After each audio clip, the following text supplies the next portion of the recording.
Hi everyone, this is Terry. Today we're going to talk about walking feet, and we're really going to focus on this side because this is the newest accessory available from Brother. It's Dynamic Walking Foot Set SA101.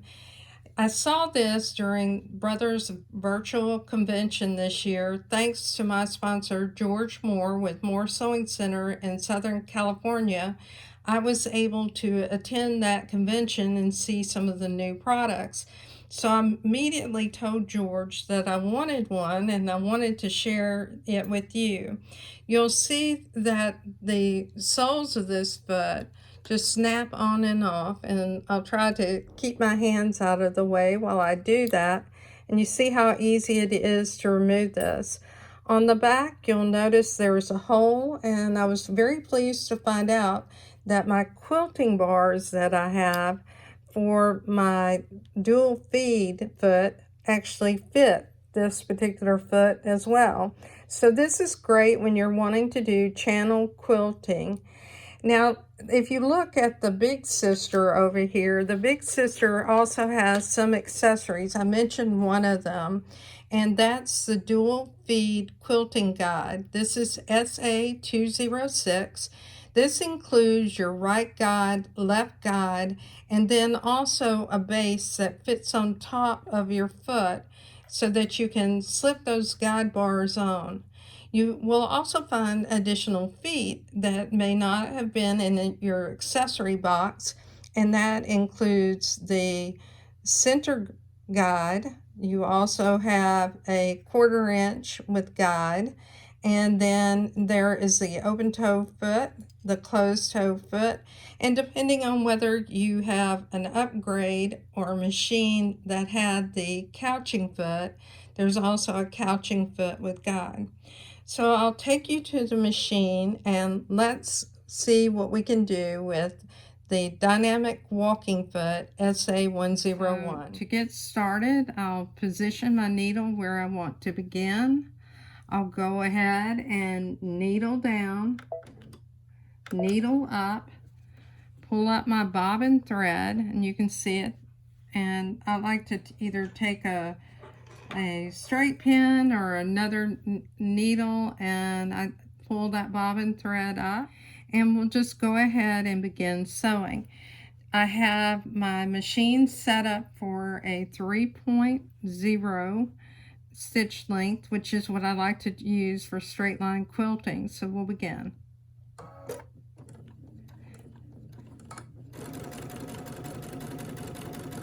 And you can see that it's handling this fabric well. You can tell that everything is moving at the same rate, which is what you expect with a walking foot.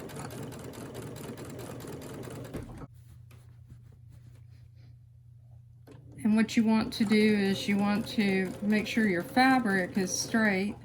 Remove anything that's in the way, like this straight pin. And one thing this does, this channel type quilting, is going to help you keep your quilt straight. If you did want to quilt something else in these channels, you could, like something with free motion or rulers. Go ahead and reposition again.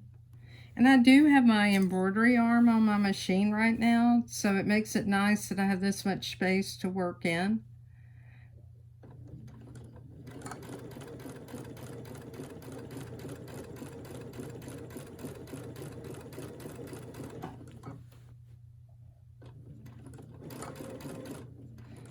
And when I reach the end, what I'll do is I'll needle up, lift the presser foot, I'll gently pull the fabric back, I'll pull up my bobbin thread, and again you can take another needle or something else, and what you want to do is to pull your bobbin thread up as long as you need it.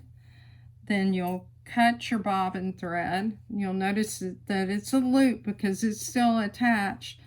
Then you pull your threads away, and then cut your top thread. So now you have your top and bottom thread.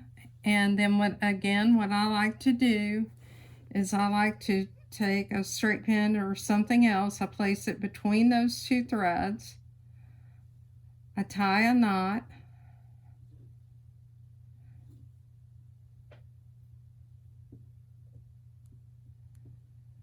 And you can see the knot is holding that straight pin down, and I'll tie a second knot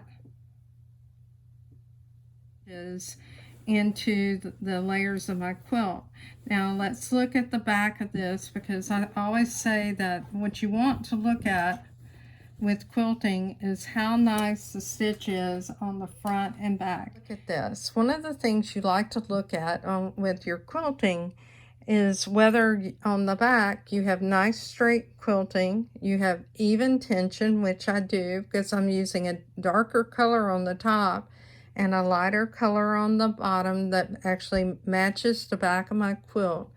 And you'll notice that you don't see any puckering. Everything is laying very nice and flat. I want to try a couple of quilting decorative stitches that are in the Q menu. This stitch that I'll try first is the feather stitch, which is usually done with a J foot, and the stitch number is Q19 if you happen to own this machine. So we'll go ahead, and you can see how fast I'm going. And I'll go ahead and stop there and cut the threads.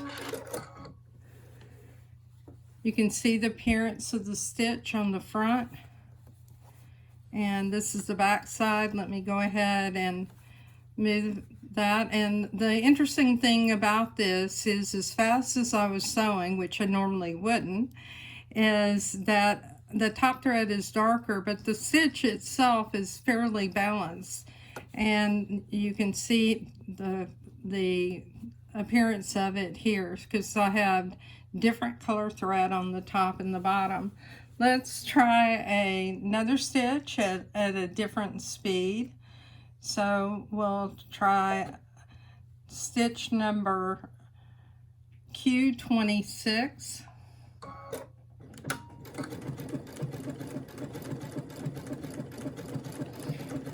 And I have a quilt sandwich here with wool and then muslin,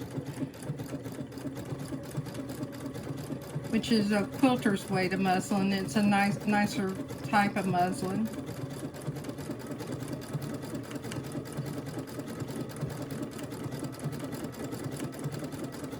I'll go ahead and cut my threads. And you can see how nice that stitch is formed. And let's look at the back. And again, it's nice, even stitching. And the top thread is darker, you can see that, than the bottom thread. All right, let's go ahead and let's try a stitch that's in the character decorative stitches. And I'll try stitch number 610. Now this stitch is 14 millimeters wide by 20 millimeters and in its original size. What I'm going to do is go into the edit menu, and I'll chain these together and reduce the width to something that's more like 12 millimeters, and we'll see how well this stitches out.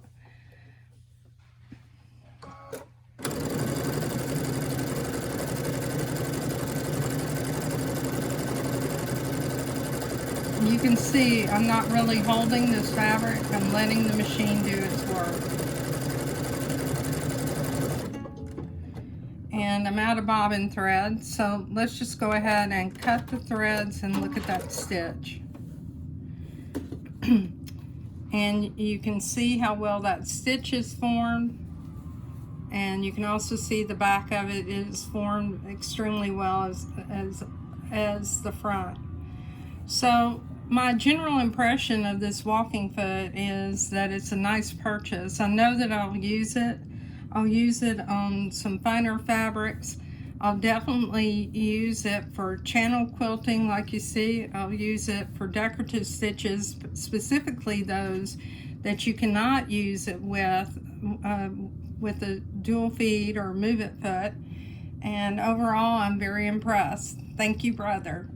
And thank you to George Moore with Moore Sewing Center in Southern California for allowing me to share this information with you.